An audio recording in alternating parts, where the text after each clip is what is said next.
and Managing Partner, Cois Invest. We are also joined by Yore Dingmans, Manager Partner, Private Equity, Funds and Co-Investments from OFFMO. Next, we have Karthikeyan, Deputy Vice President, Vivriti Capital. We are also joined by Dr. Neeta Rao, Senior Health Specialist, USAID India. Then we have Pompey Sridhar, Director, India, MSD for Mothers. Next, we have Ranjit Menon, Executive Director, Charity Ventures. Our final panelist is Varun Jhaveri, Officer on Special Duty to the CEO of National Health Authority, Government of India. Last but not the least, I would hand over the stage to the moderator of this session, Himanshu Sikka, Chief Strategy and Diversification Officer and Lead Health, Nutrition and WASH, IPE Global. Over to you, Himanshu. Thanks a lot, Neha, and a very warm welcome and good evening to all the panelists and colleagues in the audience. It's indeed a pleasure to have all of you here to have discussions on, I think, one of the most important topics of the year, healthcare.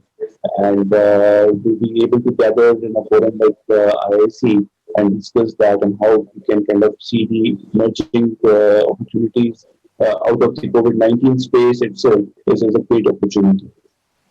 Now, while the topic is huge, given the time frame that we have today, our focus is going to be looking at the healthcare technology space as well as the healthcare financing space that can enable that, and how the COVID-19 pandemic that has affected all of us can actually be seen as an opportunity for the much needed disruption that the sector requires. Without much ado, I would kind of share a few slides to set the context for the discussions today, and then we can get into the discussions with the panelists that we have.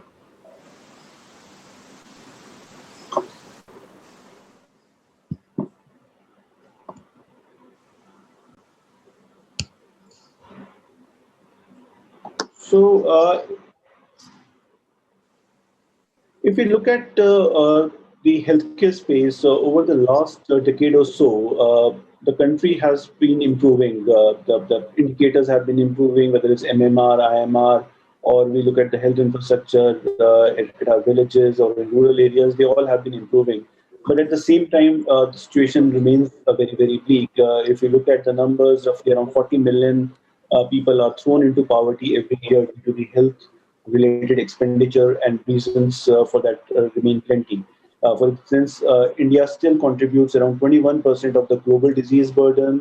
If we look at the infrastructure within the country, our numbers are much lower than the WHO guidelines. We are still 81 doctors per 100,000 population. And there is a large dependence on the private sector, with almost 75% of the population lacking quality healthcare. The private healthcare sometimes come for the rescue, but in a way also leads to high out-of-pocket expenditure given the low insurance coverage within the country. Government has been doing a lot in this area with the Ayushman Bharat PMJY coming in and expanding the insurance coverage. However, still the GDP expenditure remains small at 1.6%, and at the rates it's been growing, it looks unlikely that we will reach to the 2.5% target that was set for 2025. And with the COVID pandemic, that gets further impacted because as per the recent RBI estimates, there is expected to be a 9.5% contraction in our GDP numbers in the current year. So that's going to definitely have further impact. When we look at COVID-19 itself, as everybody knows, it has thrown towards a number of new challenges. While to some extent we have been able to spruce up our infrastructure and manage the case loads, India globally has amongst the lowest death rates when it comes to COVID, and the doubling rate has also been increasing over the period. But still, the real test, I think, so lies ahead of us when actually as the cases increase in tier 2, tier 3 cities, how the health systems and health infrastructure in these places and rural areas will cope up with the COVID-19 pandemic will be the real test of India's success or failure in this space.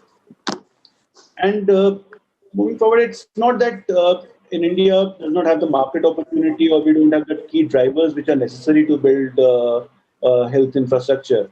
If we look at the way the country has been and the economy has been growing over the years, the incomes have been increasing, the urbanization rate is amongst the highest globally, and the technology penetration that we have is kind of unparalleled. And in some ways, these factors have held us to encountering the COVID-19 pandemic as well. And looking at the government policies and the support systems that have been put over the last decade, be it Startup India, Digital India, or Ayushman Bharat, uh, all has enabled private investments and impact investments have been on the rise in the country. However, having said that, the country still has over 600 million underserved with capacity to pay, and with the number of startups that we have, we are still only reaching 80 to 100 million of those people. So, still roughly around 500 million still remain unserved who have the willingness and capacity to pay for health services. Uh, Specifically looking at the healthcare space as well, there has been vibrant innovation culture in the country, but the fact has been that only few have been reaching to scale. If we look at a slightly dated data of 2018, out of the 3,000 plus companies that got founded in the healthcare space, only 10% ever got funded, and only 50 odd reached the growth stage or could scale up their operation to a some level.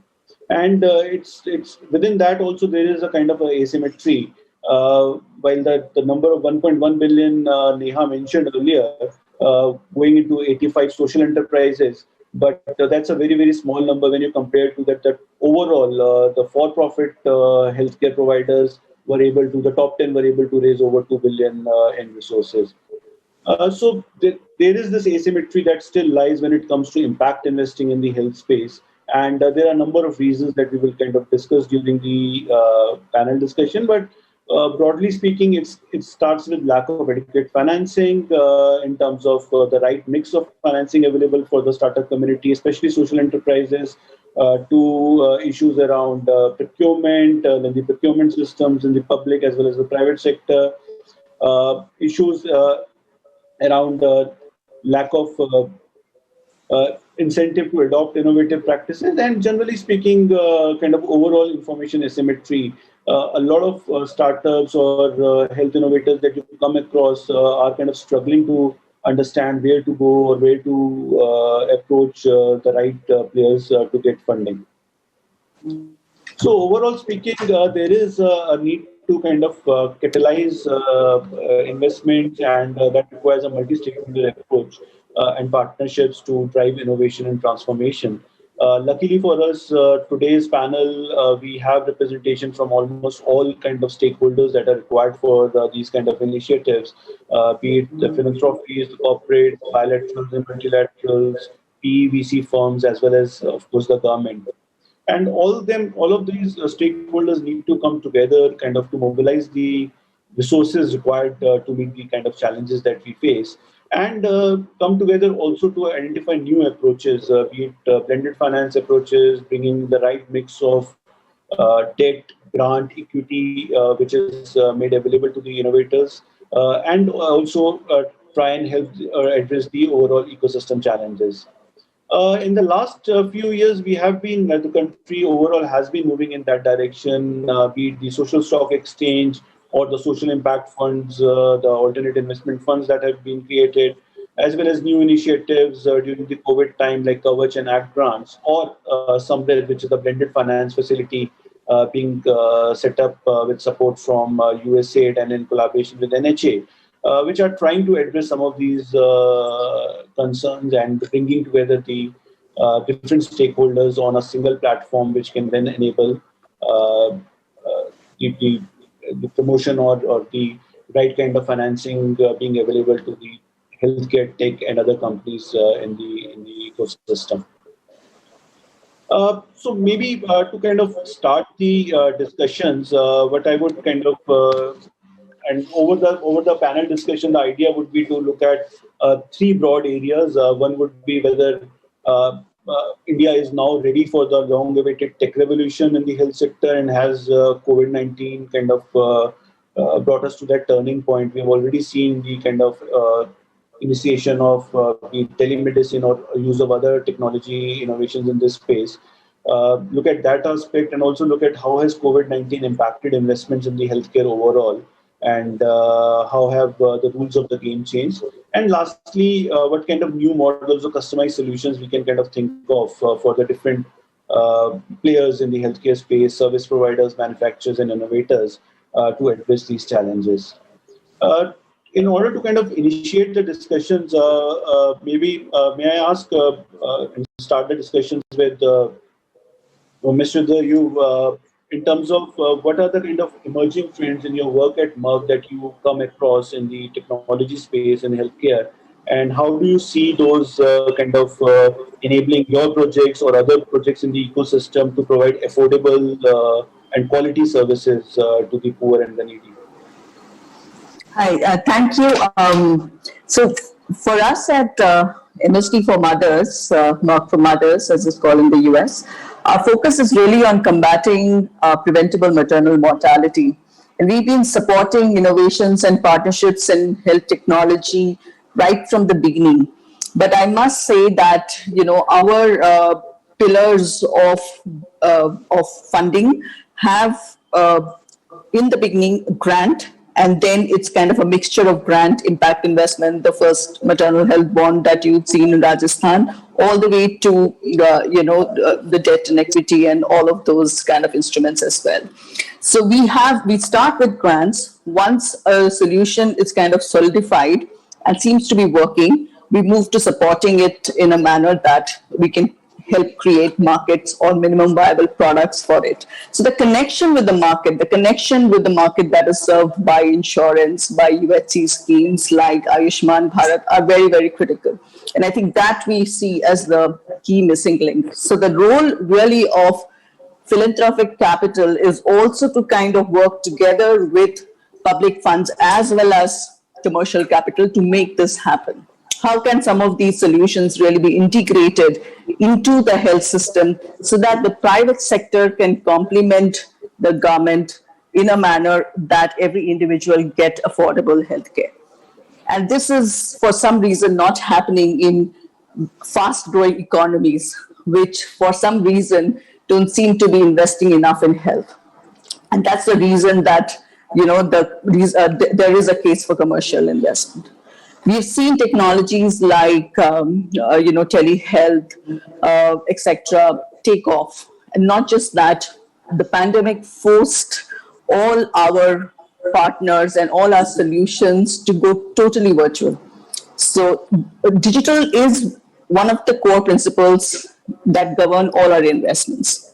Data has to be visualized. We should be able to know at any given point in time where we are, what's happening, etc. Because we believe that data divides the rich and the poor, and data divides who's going to be healthy or not. And so, since digital is the core, we figured out that all of our programs rapidly kind of started to uptake digital content, digital platforms, and different ways and mechanisms to deliver digital content to folks. One of our investments is Echo, which Merck brought to India about 4-5 years ago, and to Vietnam as well. And Echo has been transformational in kind of being used for virtual clinics, etc. And so we have seen now several such platforms come up that we all use. Similarly, a lot of apps that we have been using have seen rapid uptake right from UN organizations to commercial organizations who are using these apps for blended learning. So all these were concepts earlier, but it's a reality. And what we've seen is the initial myth was that when you go virtual, it may be like distance education and the quality might be compromised, but we saw on the contrary, the quality actually improved because we could really connect the key resources to the hard to reach areas, people, etc. So we believe that the divide, the reach issue has largely been solved. The transaction costs have come down. Many more businesses are able to sustain, and therefore we believe that this is the transformational, pivot that we were really waiting for, and it's now going to be on the upward from here on. Thanks. Thanks. That's a very interesting perspective that you brought. That how going digital has kind of bridged the gap between uh, the divide and reach that one used to face earlier. That's very kind of, and that's been true. And solutions like Echo, everybody has seen, has kind of improved the reach to a larger population. And you also pointed out how the philanthropic capital has been able to work with the private sector and the private capital. Maybe I will kind of expand that discussion point, and Dr. Neeta Rao, I would kind of request your view in terms of partnerships besides the philanthropies and the corporates and the government. You kind of come from USAID, a major bilateral partner with Government of India. What's your perspective on the partnerships and what kind of work USAID has been initiating in this area? Would be good to understand that. Thank you, Himanshu.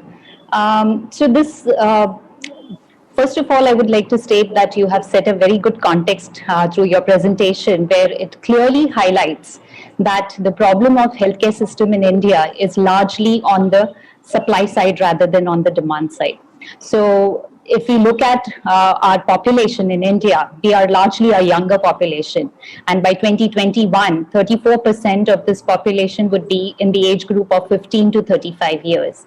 So we have a huge demographic dividend, but we cannot reap the benefits of those demographic dividend because we are facing triple burden of disease, which is communicable disease, non-communicable disease, and also reproductive health issues. So there is clearly a huge demand for services, and that would be on a prolonged basis. When we look at on the supply side, and very clearly through your presentation, you have shown that healthcare spending is very low in India, and we are facing poor health infrastructure. We are also importing a lot of medical devices, despite being a hub of innovation in our country itself, because we are not investing enough on research and development, and for decades this has been very low to almost about 0.7% of GDP. But having said that, there are huge opportunities to actually bridge this gap between the supply and the demand, and the answer for that is only partnerships. So on one end, we have seen that government has ramped up services, has been really putting a lot of efforts, and has really well in terms strengthen public health systems, and the development partners, the private entities, including corporates, impact investors, financial institutions, have all come together to support the public health system and also boost the small, medium enterprises that can provide solutions for the COVID-19 pandemic.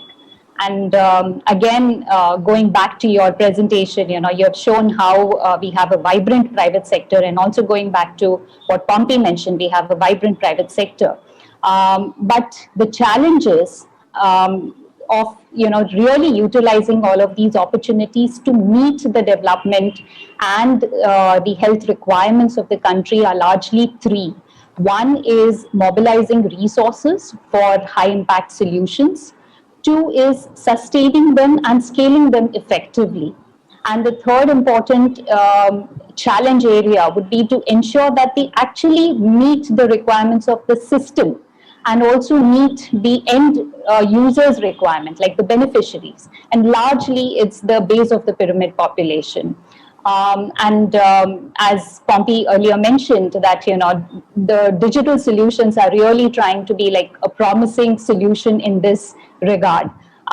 So again, coming back to the main issue of individual stakeholders have only limited resources and limited reach, and therefore the difference that they can bring about would never be substantial and sustainable. So partnerships is the only way to address the complex healthcare issues in India, and USAID has done a lot of work in this space, and I'm happy to share more details on that. It will be useful if you could share a few examples of the models that USAID has been kind of looking at for bringing different stakeholders together, because that, as you rightly said, is the key requirement in the current scenario. So some light on that would be useful. Right. As most of us must be knowing, that USAID has a very strong and a long-standing presence in the development sector in India, and this has been not only with the government across different levels, but has also been with the private sector and with the civil society groups. So we largely look at ourselves as thought leaders and as catalysts to convene the private sector as well as the government through a platform, so that we can bring about multi-stakeholder alliances, and that can actually attract a broad range of partners from the public and the private sector. What we have seen in the past is that there is a lot of verticalized approach. So this could only be addressed when we actually engage more into strategic level partnerships, and that actually has helped mobilize resources as well as solutions for a broad range of issues, broad range of challenges. And the government of India, if we look at the solutions that they have provided, has been amazing. For instance, the health technology assessment, that's very critical to assessing and evaluating innovation. There's also a first loss guarantee that is being provided to MSMEs, but these are only sort of limited solutions, and therefore the need to have different partners coming together. The only way to do this is when we have multi-stakeholder alliances with expertise that each of them can bring together. Thanks a lot, Dr. Neeta. And that you brought clear also a very key point, and the role that government plays in facilitating stakeholder interactions, as well as looking at the health technology space, be it through the health technology assessments or providing the financial support directly to the innovators. So maybe Varun, I would come to you as part of NHA. NHA has been in forefront through its different programs, be it Ayushman Bharat or the other initiatives. So how has NHA been looking at technology and leveraging it to look at universal health coverage being achieved? Some light on that would be great. Sure. Thank you, Himanshu, for firstly setting up the great context. I think when it comes to the role of the government, and if we look at what has happened in the last 5 to 6 years, I think the government has really started leveraging very extensively the importance and the role of technology in delivering healthcare. And I can talk about various programs, but I would like to definitely mention about what has happened with the Ayushman Bharat Pradhan Mantri Jan Arogya Yojana, which was launched just before a couple of years, covering more than 50 crore Indian citizens, being the world's largest healthcare program. I think the real backbone of the implementation, it lies within the whole technological ecosystem that it leverages. So the entire scheme is completely cashless and paperless. When we look at any particular stakeholder, whether we are looking from beneficiary, if I want to get, my e-card generated, or whether I want to get a treatment done, everything happens through a digital platform. When I look at from the hospital's perspective, filing a claim, getting a reimbursement, again, everything through a digital system. So the fundamental, concept of digitizing the processes, it first of all enhances the overall operational efficiency, and it has brought a lot of, accountability in the systems. Earlier, there used to be, times wherein hospitals, they used to get, payments delayed by several months. I think that is one very big, challenge that Ayushman Bharat is curbing. And this has really resulted in building a lot of trust, not only in the public sector, but even within the private sector. Then if you look at other components, like, when we are countering fraud and abuse, how we are using extensive, data for monitoring the type of progress of the scheme, we can see that Ayushman Bharat is a great example of how, one can actually use technology for bettering the healthcare delivery. And I think this is something that is, going to be taken forward towards our journey towards the universal health coverage. Right now, 40% of the citizens are getting covered. So, the idea would be, can we explore more models to, enhance such type of coverage in the future? But the idea is that, how can we have technology as a cross-cutting theme in delivering that? At the same time, I think one key aspect that I think even Neeta mentioned is that now the challenge and the fault lines have really started appearing in the supply side. When it comes to the healthcare infrastructure, when it comes to the availability of doctors. So the idea is that how can we catalyze more of such type of public-private partnership? How can we catalyze more private capital in the healthcare to to build this supply side infrastructure and cement some of the gaps that we are seeing. And I feel that we have been embarking upon some of the very interesting partnerships with regard to enhancement of technology, with regard to being a part of the multi-stakeholder alliance.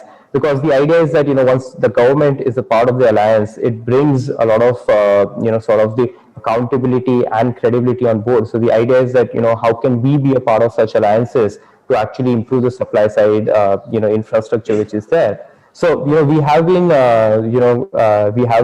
involved extensively in some of those projects, and I'm happy to share more details about that.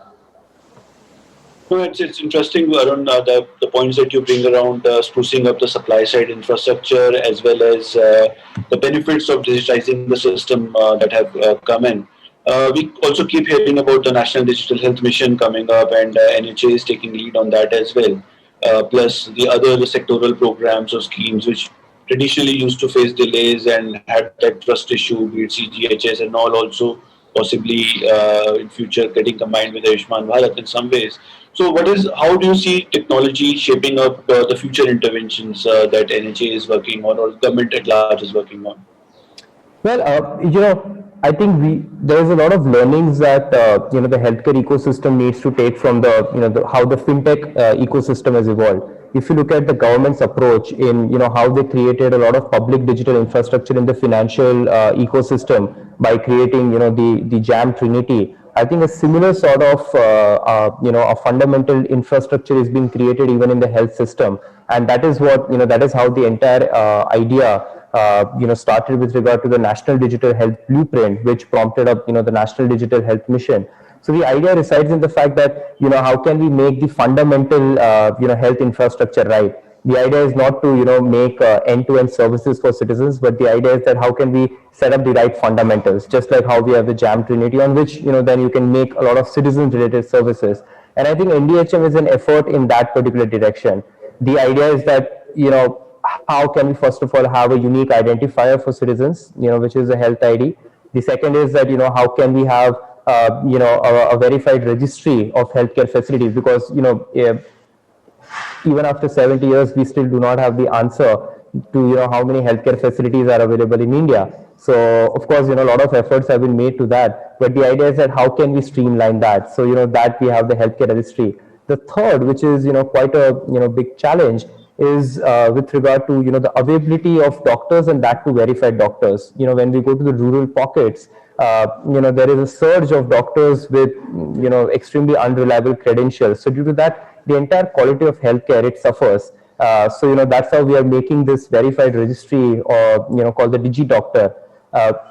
And the fourth one is how to streamline the entire citizen's journey to the medical healthcare facilities, and how can a citizen actually store the personal health record. So that is the fourth component of the personal health record. And I think on top of it, there will be various services which we will build, such as teleconsultation, e-pharmacy. So a lot of that, the public digital goods is actually getting catalyzed, by the National Digital Health Mission. And I feel that, the government can, perhaps be responsible for building this core module building blocks. But, if this mission has to be really scaled, there is an extensive need for the involvement of private sector to come together and work, in taking forward this particular NDHM. At the same time, even in Ayushman Bharat, just within 2 years, we have provided free treatment to more than 1.3 crore citizens. So the type of scale at which the scheme is working, that is quite immense. And we understand the importance of bringing technology, bringing innovation. And just before a couple of weeks, the Honorable Union Minister has launched the Market Access Program, which is an initiative to support a lot of startups, to support a lot of disruptive technological innovation, which can actually go into 23,000 plus hospitals which are there in our network, and can help improve the quality and the access to the healthcare.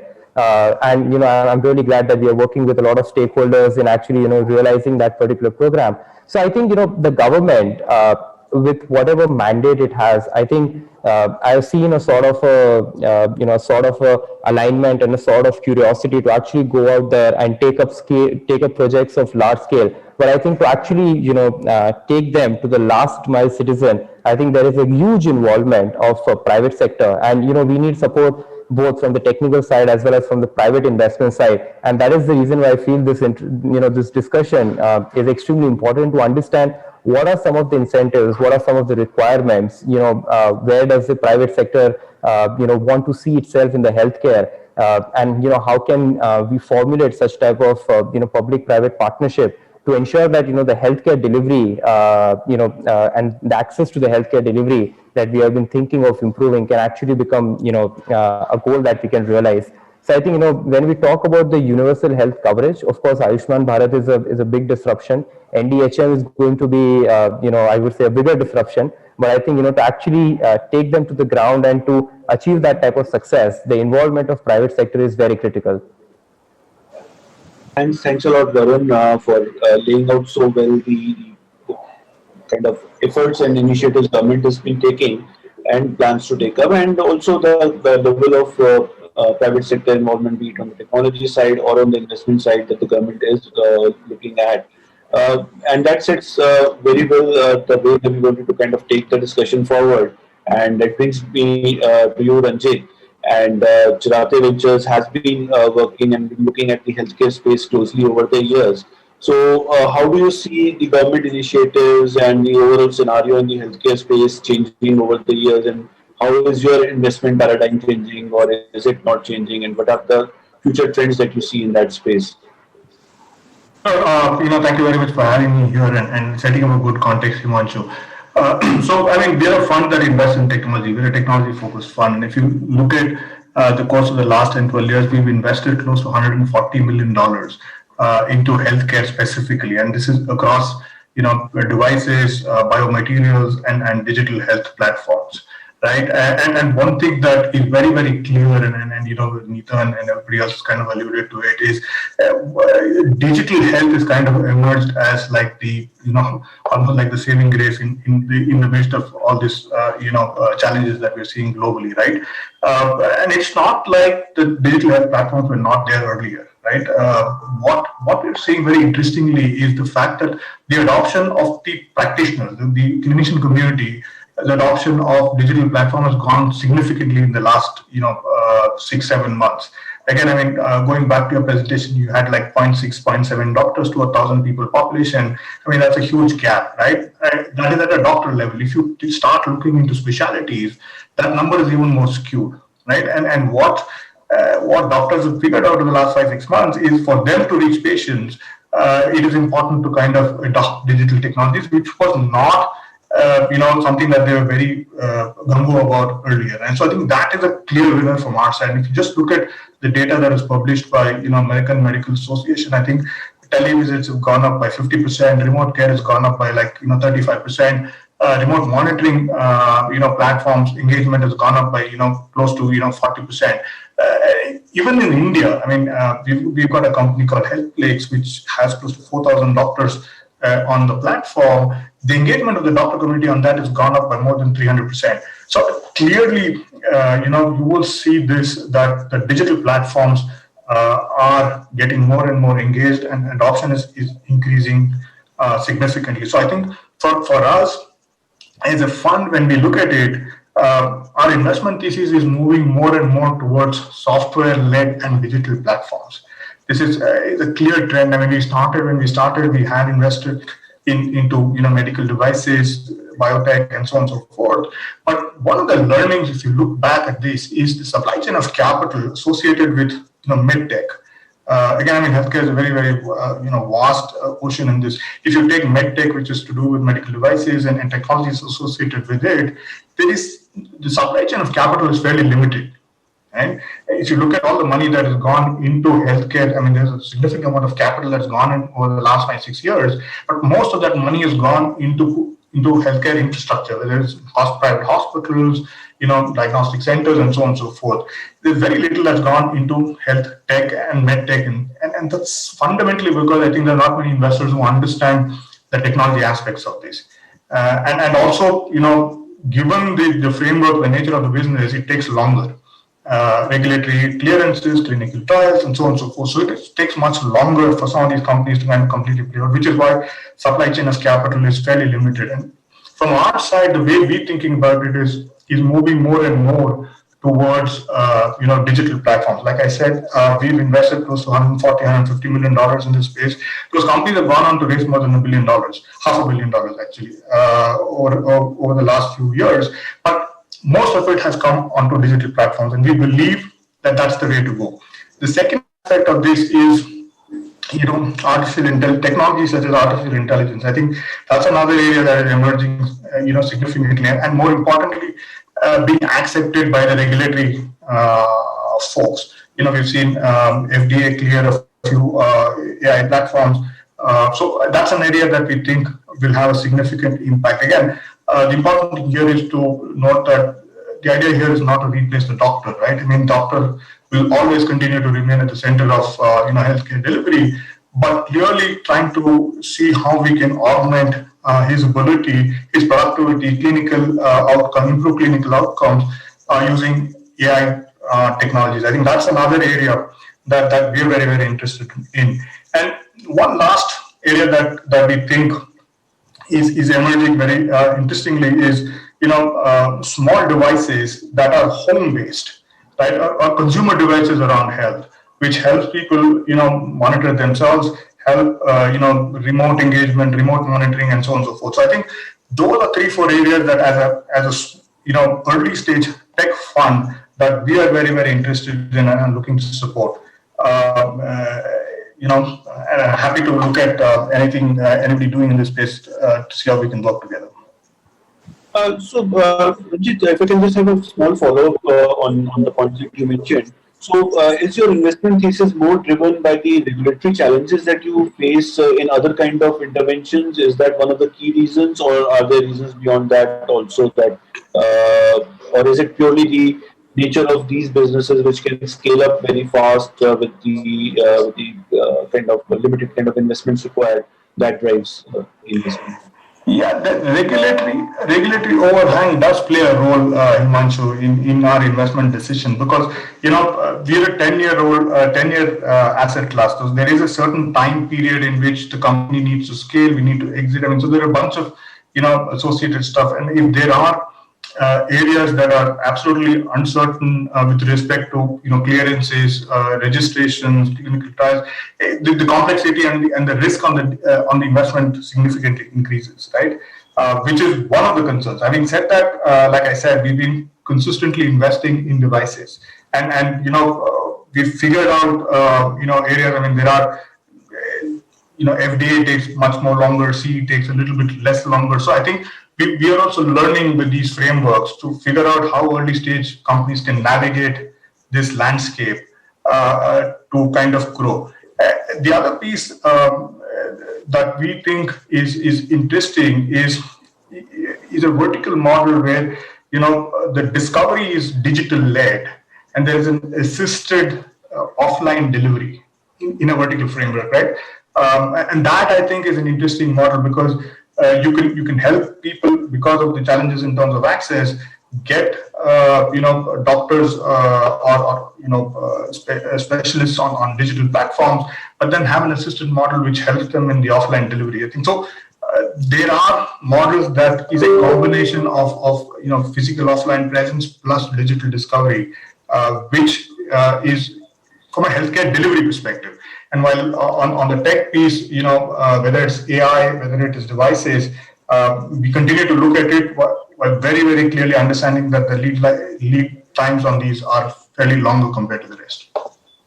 Thanks. Hey, Himanshu. Hey, Bhuvan here. Sorry to interrupt, but my first job was an R&D scientist at Medtronic. So, and then I became an investor after that.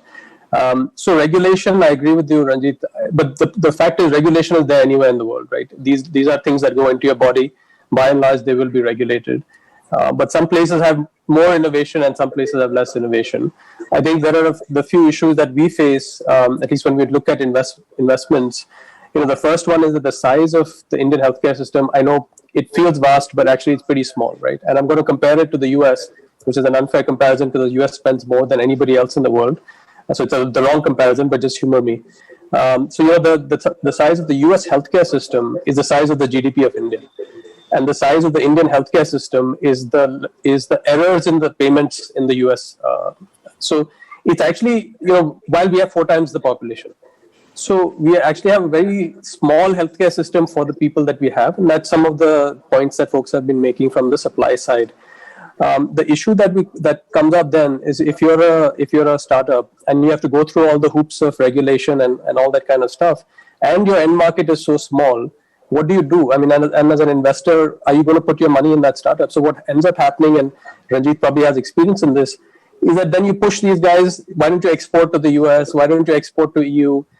And then they, of course, face challenges with local competitors, right? Which becomes difficult. I mean, there's somebody sitting in, San Francisco or New Jersey or London will find it a lot easier than somebody sitting in Bangalore. And so that's a problem, I think.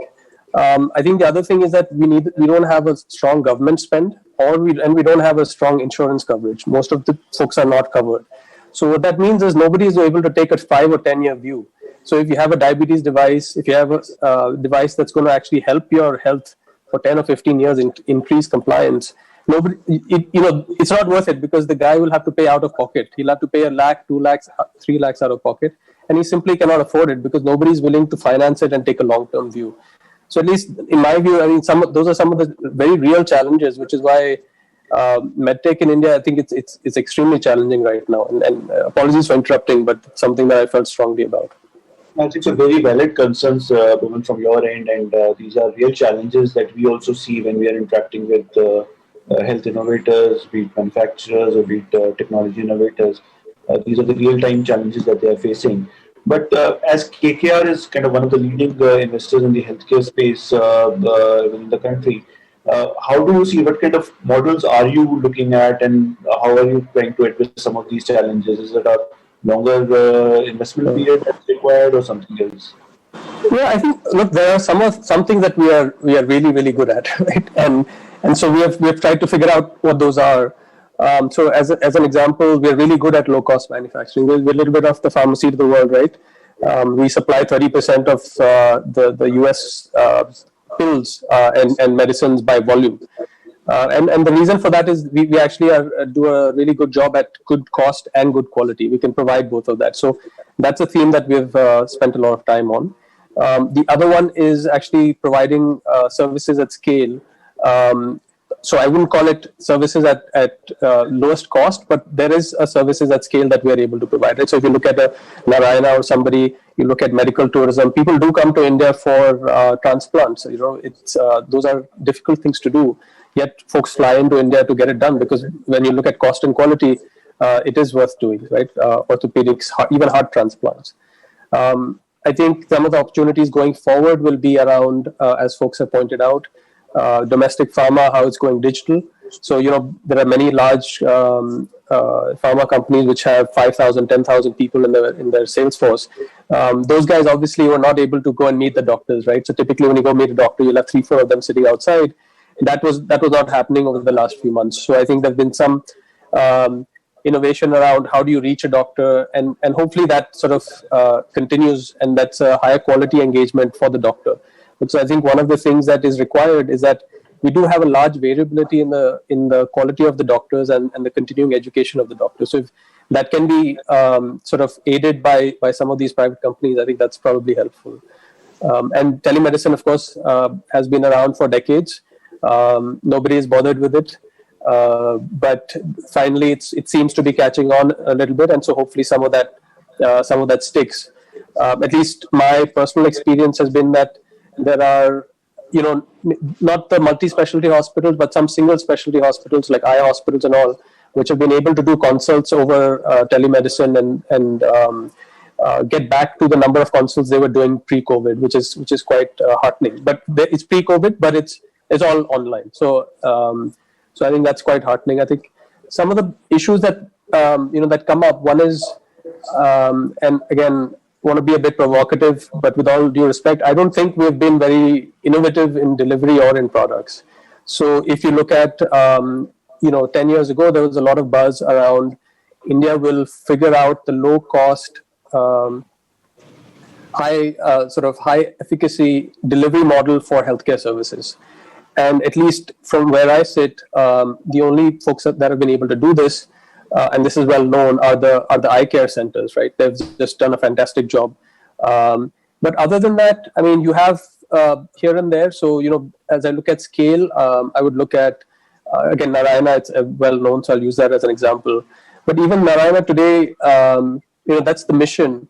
But that's not how it's able to sustain itself, right? It also has to provide high quality healthcare so that other folks come to it, so that they can cross subsidize to folks who are not able to afford it. So I don't think we've figured out this low cost healthcare delivery system, which is what was promised to us 10 years ago. Same thing with innovation. We spoke about it. The market is extremely small. From a product perspective, I think people struggle quite a bit. There are, and you can see that, right? You can see that in basic tech. You can see that in med tech. Folks go from here, they go to the US, and suddenly they have a startup. 5 years later, it's highly successful. So it's the same people. It's just that the environment today doesn't seem to be very conducive.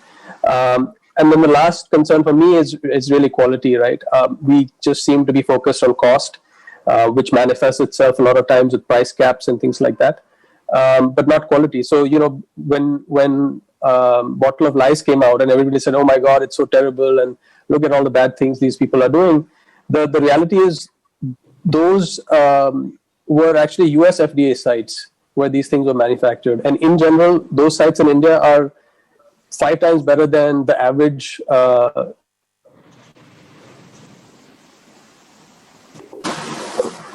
Oops, sorry, I got disrupted for a second. That you or I would be sort of taking pills from, right? So we do need to increase our quality standards quite a bit going forward. So those are some of my concerns.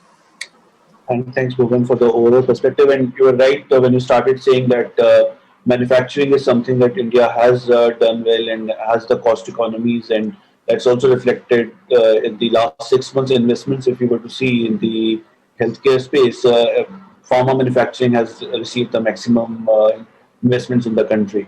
And some of the concerns that you mentioned about quality, lack of innovation, or the rice pricing models is something that one kind of remains challenged today. That brings me to you, Charles. QuIS has been working on a number of funds and debt investments in this space. Do you also come across similar challenges, or what kind of investments or tech investments have you been focusing on? And if you can throw some light on those, and how do you see the sector moving forward? So I fully disagree with Bhuvan. I think on everything he says, I hold the absolutely different and opposite view of you, Bhuvan. And I'm happy about that, because I think we operate in different spaces. So because I'd run a pharma company in India from 2007 to 2010, which when I saw that most global healthcare companies were working and global Indian pharma companies were working on the 20% richest, and that the needs were lower, I came back to India in 2016 to set up a blended finance team working on healthcare access, and then a fund, Health Quad, in joint venture with Quadria, to invest in high quality, low cost, low capex solutions that would improve access to healthcare for the 50% poorest Indians. And we've actually seen that has generated tremendous rewards, both in terms of improvement of healthcare access and financial returns. And the reason is just that I think that India has the most brilliant global ecosystem, because what you mentioned earlier on in this presentation about the 600 million Indians who don't have access to modern healthcare is actually the case of probably 2.5 billion humans on this planet. But nowhere in the world is there an ecosystem that's as vibrant as India in terms of quality of entrepreneurs, number of entrepreneurs, quality of coders and reverse engineers. So on affordability, we focus, in order to solve affordability, we focus on automation, insurance, generalization, and centralized models. In accessibility, which obviously is a big issue for a large part of the rural population, we've invested in telemedicine, in point-of-care diagnostics, in home healthcare, and patient awareness programs. In order to improve quality, where India is still ranked number 145 by WHO, we're looking at digitization of health data analysis, structuring of patient treatment pathways, quality-based incentivization. And then finally on the inefficiencies,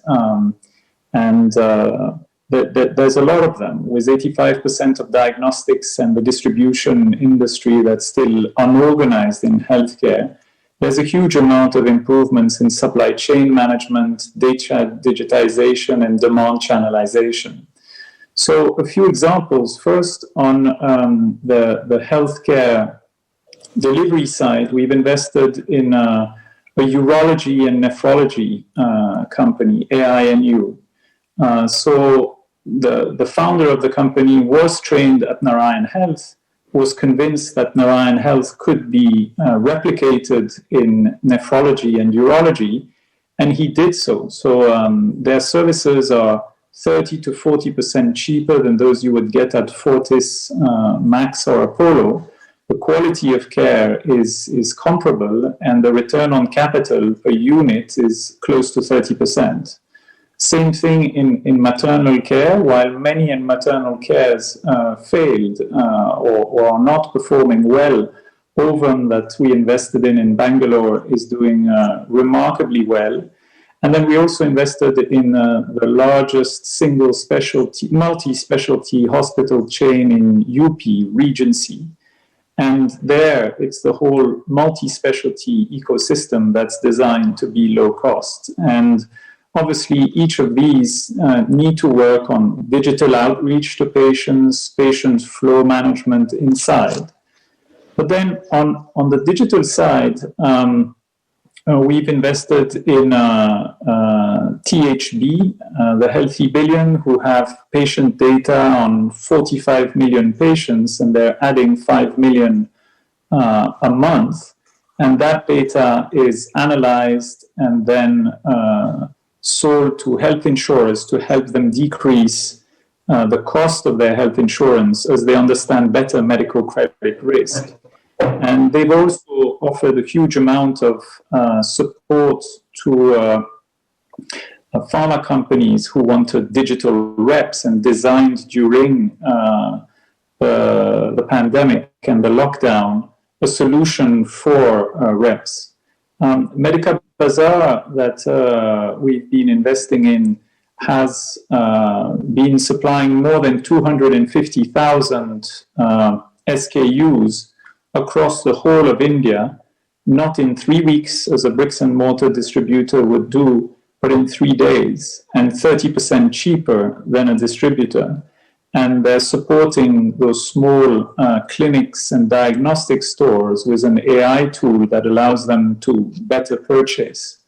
So I think that through that, you're seeing tremendous improvement in the supply chain and the quality of care that finally those clinics and hospitals and diagnostic stores can provide. And then finally, on the e-diagnostic side, we've seen a huge upsurge during the crisis of neurosynaptics offering that was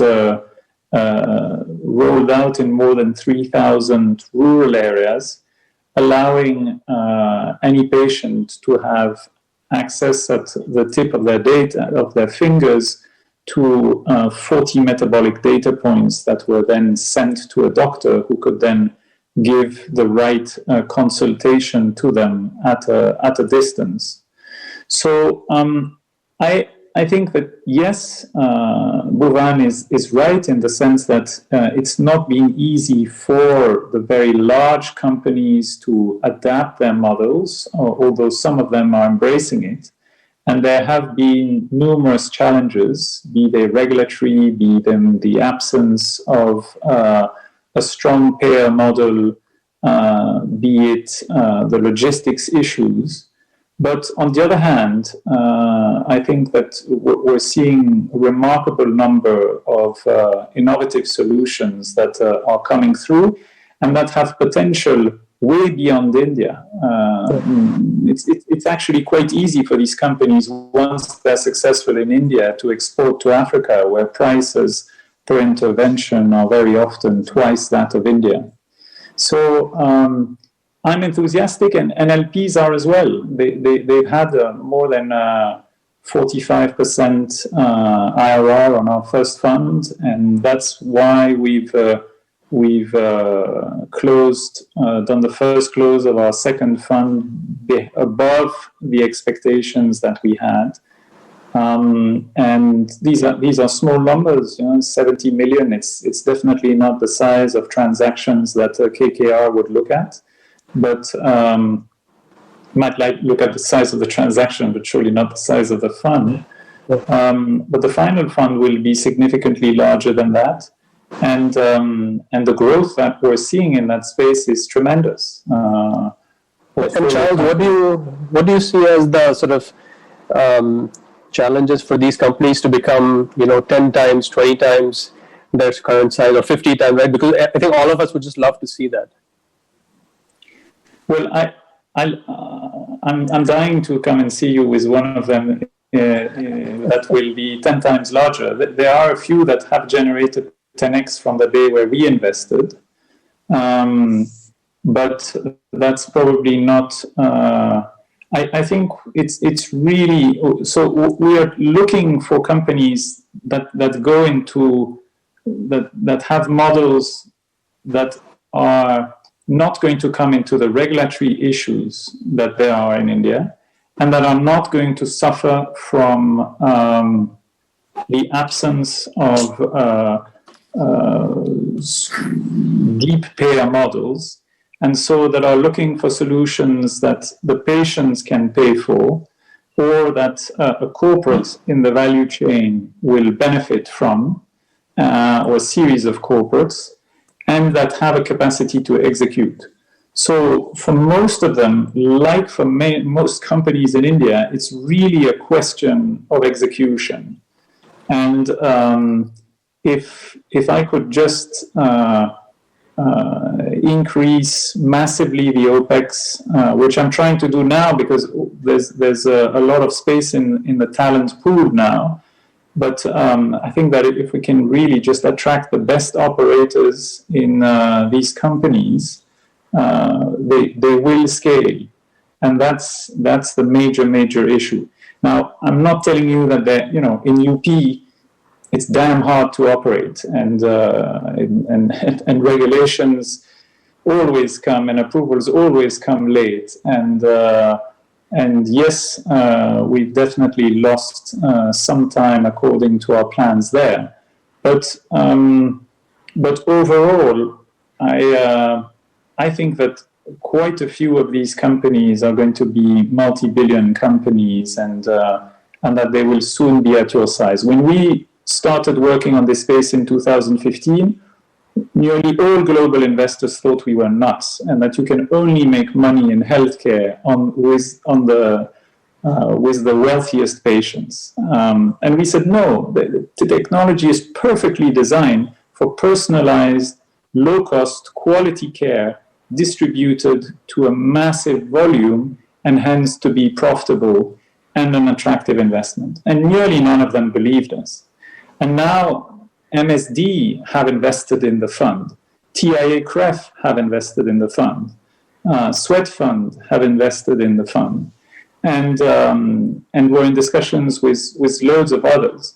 So I think they're recognizing that there is just a huge need. It's inhuman to continue having only the wealthiest who are properly treated. And from a scientific perspective, the science is there, so the technology is there, the medical science is there, and so the only thing that's needed is more capital and more business skills. And these are two things that are actually quite available. I mean, the fact that Bhuvan is excited about it, we're going to see in 2 years' time, it's going to be solved.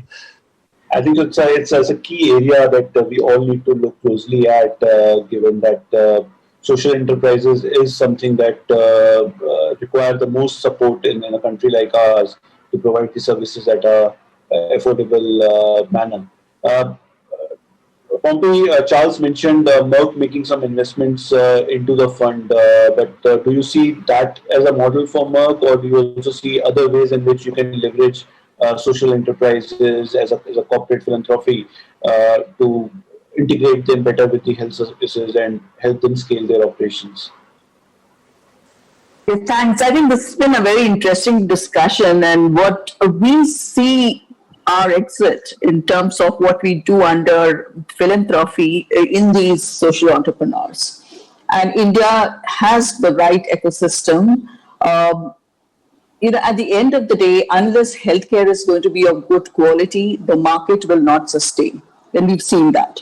At times, unfortunately, universal health coverage and in various avatars have been blamed for quality nosediving. So I really urge that, local private providers are integrated, because we do need to expand the availability of healthcare services, one of the pillars of, universal health coverage. And we need to address equity issues, and we can do that by bringing in local private providers. And believe me, these guys are social entrepreneurs.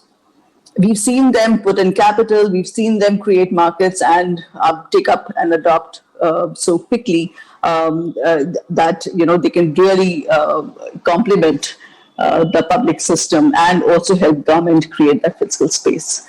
So we are investing, as you just heard, with several funds, and that is the way forward for solutions that are kind of baked.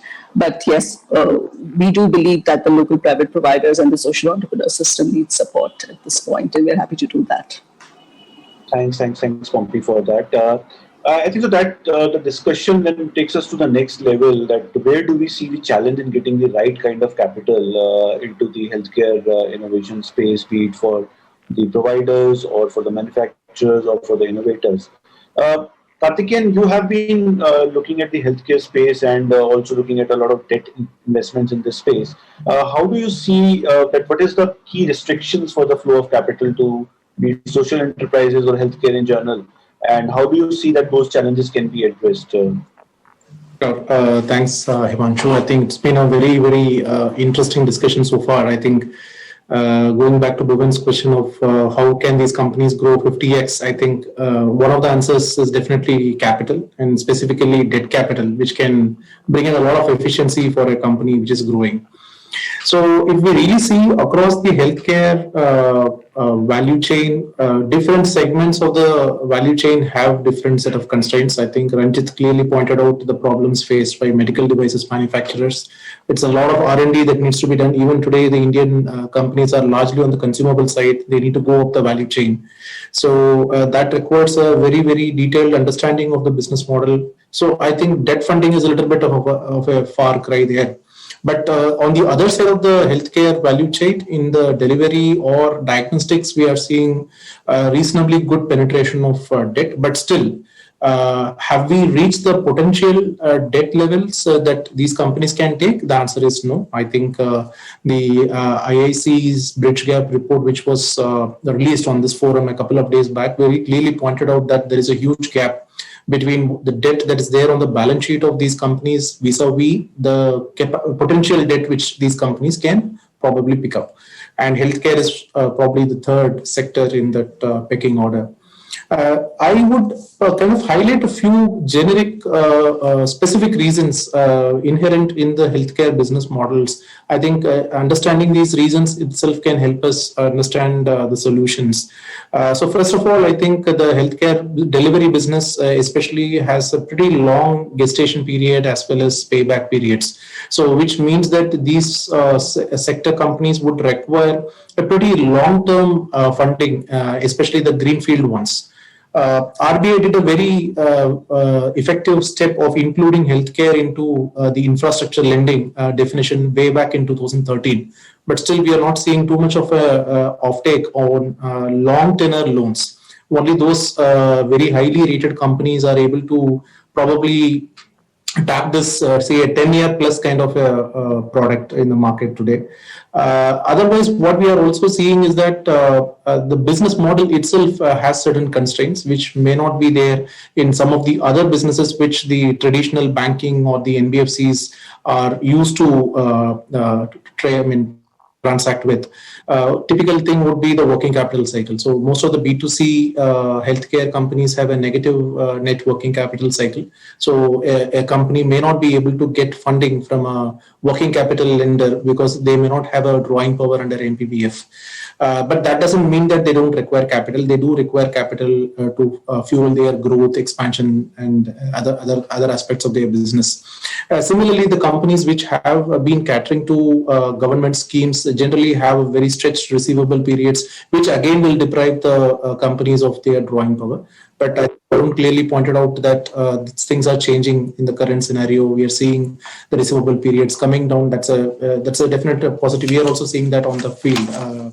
So these are some of the reasons which leave these healthcare companies with very limited debt funding options, mostly the term loans. And again, when we talk about term loans or term facilities, the tenor is definitely constrained because of the banking system's inherent ALM issues. So let's look at the other aspects of the healthcare. Size is one thing which is something which is completely misunderstood by the lending community as far as healthcare is concerned. Let's take an example of a 500-bedded hospital, which has an average revenue per operating bed per day of about 6,000 rupees. So 6,000 rupees is a huge sum. To give you a perspective, I think this would be around 1/4 of a Apollo or maybe a Fortis or a Manipal. So maybe a tier 2 town hospital. So this kind of a hospital, 500 bed, is a very, very complex healthcare business. Not many promoters will be able to do it. But if you look at the top line of this company, this would be around 50 to 60 crores. And when the bankers apply their top line filter, this particular company will land up on the desk of a MSME credit appraiser who may or may not have the models to understand, appraise such a cash flow system and may not be able to give them the right kind of a credit product. So some of these conceptions or misconceptions of the existing banking system is something which is really constraining the flow of capital, especially debt capital into healthcare system. Even other things like your concentration risk, for example, even for a large group like Apollo or a Fortis or whatever, I think you might have one or two centers contributing to a large amount of their revenue and a pretty large amount of their profits. So that again limits the debt capital providers to take exposure beyond a certain limit, so because of the concentration risks. So these are some of the typical reasons that we see in the healthcare space. I think at Vivriti, our corporate debt platform Credivenue, I think we've been able to address some of them. I'm sure a lot of others are also working in this area, as pointed out by the panelists here. So some of the things that we were able to do is to help these companies to diversify their pool of capital. So in some of the cases, we've been able to come up with innovative equipment financing schemes that help companies to unlock capital and reduce leverage. It's a kind of an off-balance sheet arrangement. In some cases, we were able to help the companies raise supply chain financing or working capital financing, irrespective of where they are in their ramping up phase. So many of them are still in the EBITDA loss or PAT loss phase because they are still in the ramp-up phase. But still, we were able to help them raise working capital, supply chain financing solutions. Not just with one partner, I think we've been able to do that across banks and NBFCs through the platform. So I think some of of these problems are already getting addressed, but I think a long way to go. I think there is a concerted effort is required between all the parties, government, banks, private capital providers, and the promoters to come up with a much different set of models which will help this sector to attract quality debt capital. Himanshu. Very, very rightly said, Karthikeyan, and that's also what we come across organizations, be it manufacturers, having ready work orders, but not having the working capital to service them, and that's been a challenge in the sector over the years. And especially when you look at the last 6 months, when the footfalls fell in the health, in the hospitals or service providers level, a lot of different kind of working capital challenges also emerged. So availability of debt capital is something which is very, very key. But you also mentioned about the long gestation period that is required for healthcare investments, and that kind of brings me to Ashish. Ashish has a part of CDC, which is kind of a part sovereign body. How do you see these kind of challenges, gestation period? And you have been CDC has been doing both grant, equity, and debt investments in the healthcare space, and possibly, I think so. If you look at direct and indirect investment, would be the highest investors when it comes to the Indian healthcare space. How do you see these gaps and challenges and way forward for them? Sure, Himanshu. Can you hear me? Am I audible? Yeah, sure. Yeah. Thanks, Himanshu, and thanks for setting up a very interesting discussion. You're right, CDC, I mean, probably by breadth of investments is probably one of the largest investors in the healthcare ecosystem. Investments in Narayana Hrudayalaya, Asian Hospitals, Care Hospitals, Rainbow, Dr. Agarwal Eye Care. We've done partnerships with HCG for oncology in Africa, partnerships with Manipal for early stage healthcare in hospitals in Bangladesh. And then we also have a funds business through which we invest in early stage funds who then invest in healthcare technology and health tech ventures. We don't do grants, unfortunately, much as you mentioned, but in combination of impact and commercial, we've tried to do. I think to set the context and to answer your question, we first probably help explaining how we look at impact, right? As where we are an impact investors forum and how we look at impact in healthcare. And when we started doing this, we sat down with the Imperial College in London, and we came up with really 4 factors on which we measure our impact of our investments. And that's quality, that's access, that's workforce, and that's stewardship. So we're looking at quality, which is just how well are the enterprises that we invest in treating their patients. But then beyond that, we're looking at what's the broader impact that they're having in the healthcare ecosystem. Examples of that are, and I think Bhuvan spoke about Narayana, and that's a classic case of access where they've been able to provide cardiac care and tertiary care at probably one of the lowest price points in the world. So that's you take them to other parts of India and create access. When we look at workforce, and it's an important part we look at in all our investments, can we really train, set up nurses training and paramedic training through them, and be net positive contributors to the healthcare ecosystem. So that's something we look at.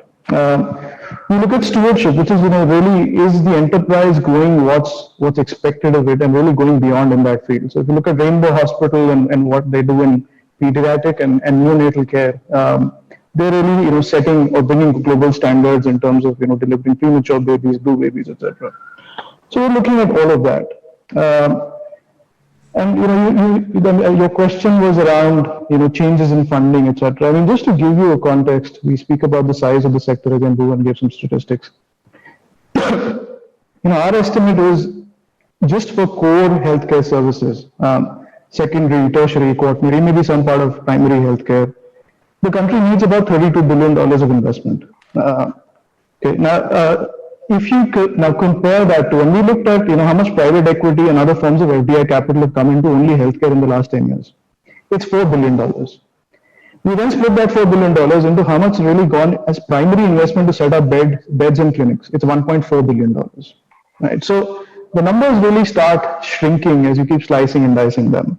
And then to come to your question, right, which is this crisis and how is it changing access to finance? I think it's made I mean, this was known, but it's made all of us wake up to the fact that the sector needs long-term capital and it needs flexible capital. When COVID hits and occupancies decline, you cannot have, and we've seen a lot of our hospitals and otherwise, tons of them. On the one hand, they're dealing with PPs, they're dealing with doctors, they're dealing with clinical loads, and on the other hand, they're not able to make bank repayments and they're negotiating with banks. It's just unfair on the sector. And we realize it's a capital-heavy sector, right? So it's capital-heavy. You will take lots of leverage to expand, and I'm talking of core healthcare services. And so, these challenges will be there. And, just the need for long-term, just the need for flexibility is just staring us in the face, and it's very, very stark. I think operating models will change. As I said, this is high fixed cost. And, that's got to change what this crisis is making operators understand. So, there are minimum guarantees, there are lots of staff, there's lots of other fixed costs. And if you just see, in a short span of 4 years, we've been through quite a few events in healthcare services. There were sectoral price caps, there were other interventions, there's COVID. So just the number of shocks that we're exposed to is increasing. And, the cost structures are not changing. So I think cost structures will change, but will have to, and we're seeing some of that happen, and thus investment models will change. The third, we're seeing just more financial innovation come in, and we wish there were larger institutions and more institutions doing that, right? So you need sometimes, that, hospitals in tier 2, tier 3 towns will have longer break-evens. You'll probably have some which make money, some which don't, and you'll have to cross-subsidize them. So you need big instruments to do that. You need more specialized finance. You need a combination of grant and commercial capital to maybe drive impact. So we're realizing that. The other thing we're realizing is this, all of these crises throw up consolidation opportunities. There are a lot of weak players who are emerging, so there is the need for consolidation capital also to come up. And consolidation is not always a bad thing, because you consolidate, it sort of creates scale, it also creates a lot of resilience with the enterprises within emerge. So we see the need for that coming up. I think Ranjit spoke a lot about the capital which is coming in health tech. I think it's not enough. A lot more is needed just because of the scale of impact it can create. That's needed. The last, I would say, and we've not spoken about this, whenever we look at any healthcare model and you dice, the core pain point is just the availability of talent, which is doctors, nurses, paramedical. And we've still not opened up the medical education sector to be able to attract, huge forms of private capital. And that's really, where you sort of hit the problem really at its core, where you can really attract formal, organized capital into medical education. You'll solve the mean supply constraint.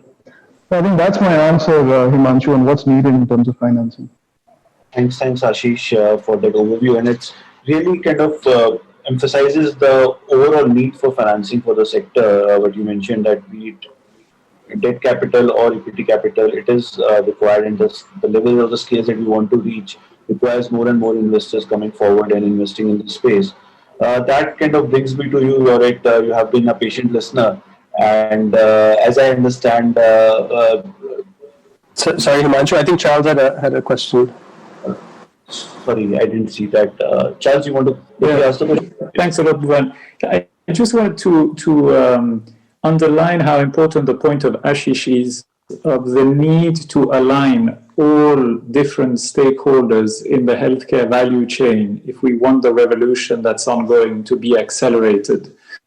And Ashish rightfully mentioned that it's only when public and private sector, when philanthropic and for-profit capital, as well as concessionary capital, when for-profit and non-profit enterprises and of large scale and small scale collaborate, all unified by one single outcome, that's a healthcare improvement that is really very well defined and to be measured, that can happen.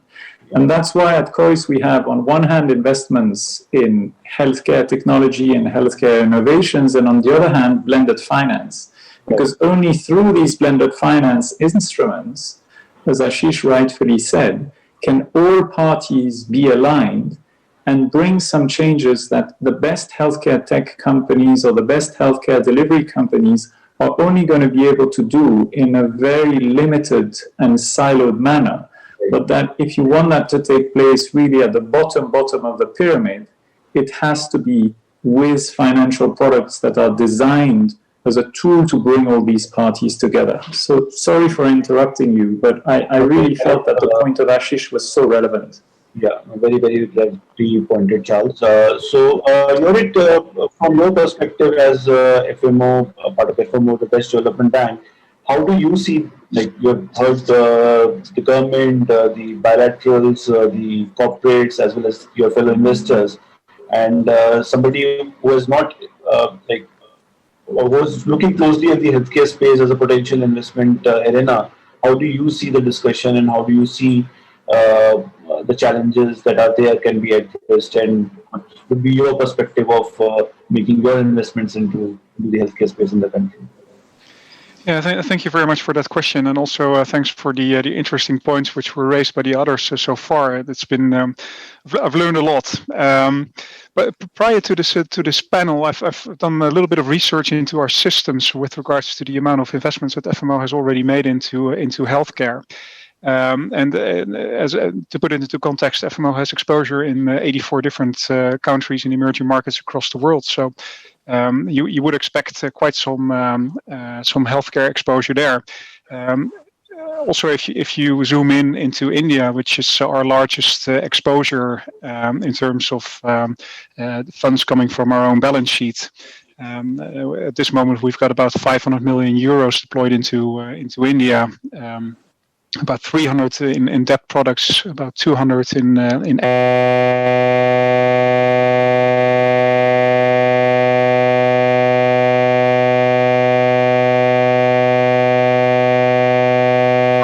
Yorit, we can't hear you. Hi, Yorit, can you hear us, please?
Sorry everyone.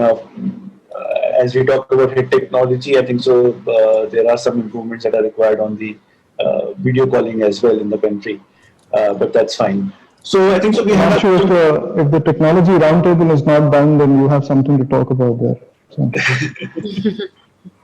So I think so. We had a great discussion today, and different perspectives, different areas being discussed. There are a few questions that have been coming on the chat, and I will just try to kind of see.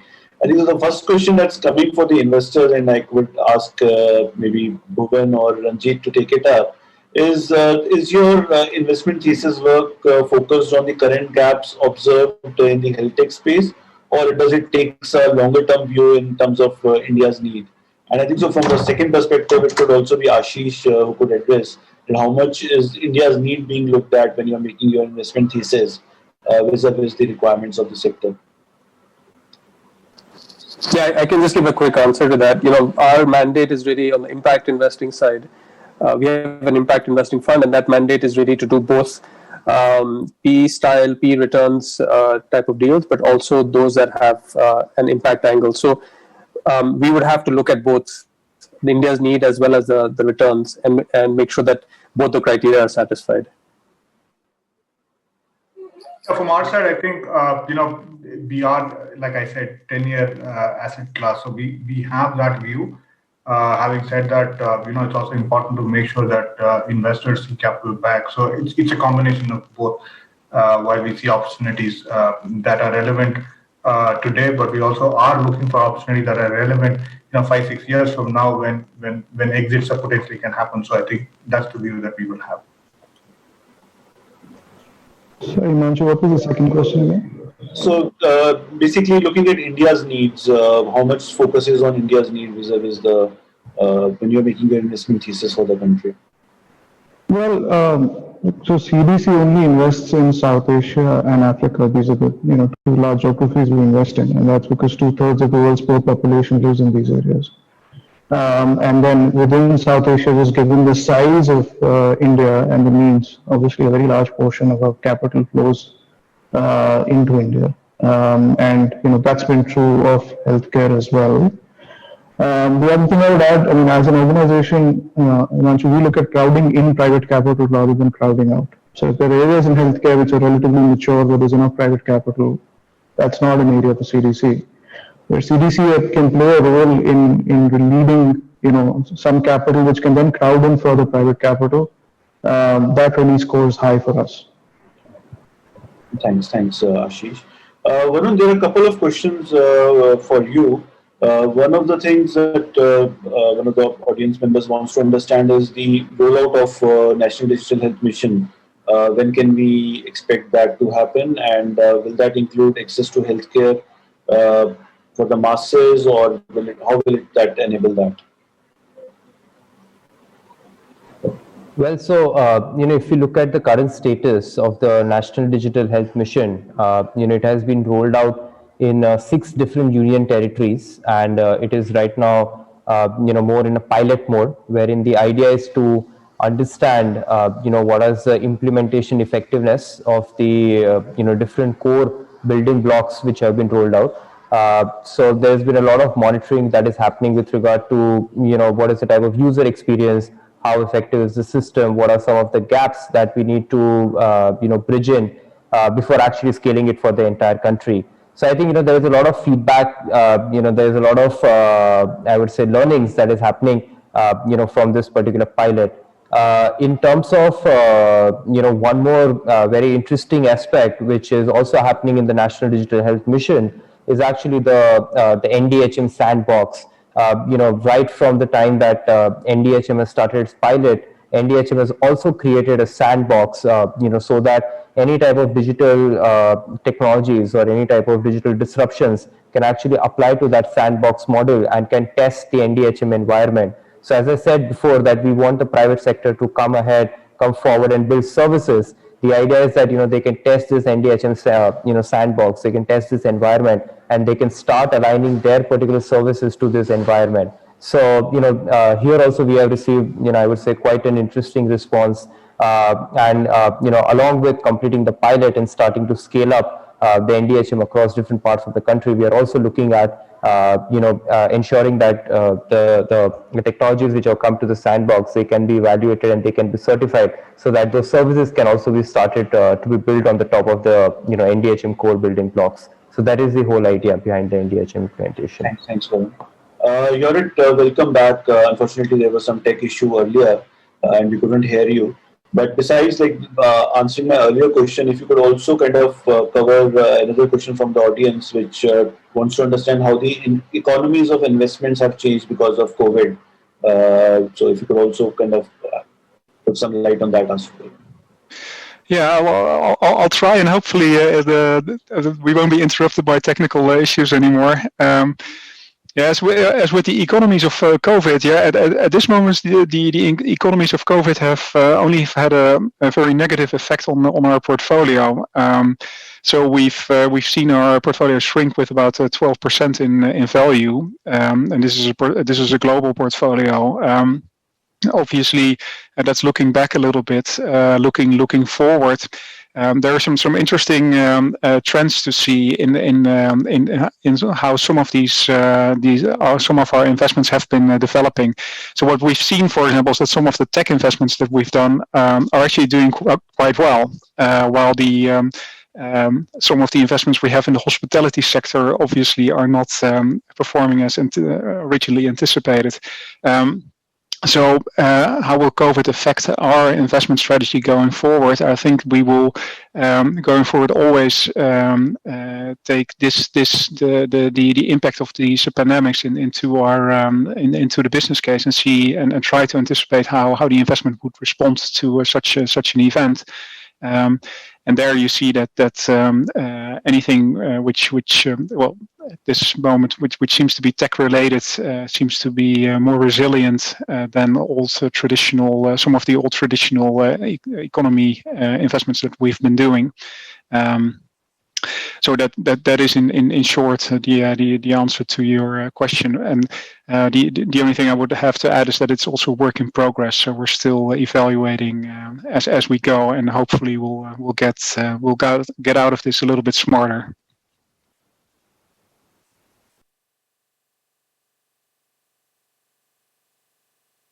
Himanshu, you're on mute. We can't hear you. Sorry. Thanks a lot, Yorit, for that perspective, and it's useful to understand how COVID identity that's going to impact each and every investor, be it equity or debt investors in the country and in the healthcare space. Unfortunately, we are kind of reached the end of the time allocated for this session. While there are a lot of interesting ideas or interesting follow-up discussions that I think each one of us would want to have, maybe we will need to kind of connect in alternate forums to do that, and we definitely look forward to kind of connecting further and discussing those. Thanks a lot again for your time today, and to the audience for listening in and for raising very pertinent questions. Over to you, Neha. Thank you, Himanshu. Thank you for such an engaging moderation. And thank you very much, panelists, for such an insightful discussion. We have indeed entered the digital age of healthcare. On that note, we hope you and your families are safe during COVID. We now move on to the final session of Prabhav, Tech for Good, our final discussion with yet another illustrious panel comprising of veterans from different walks of impact. Please do also join the IIC team and our board members for the closing ceremony of Prabhav at 8:15 by the CEO of IIC, Mr. Ramraj Pai. Thank you and good day. Over to you, Ranjana. Thank you, everyone.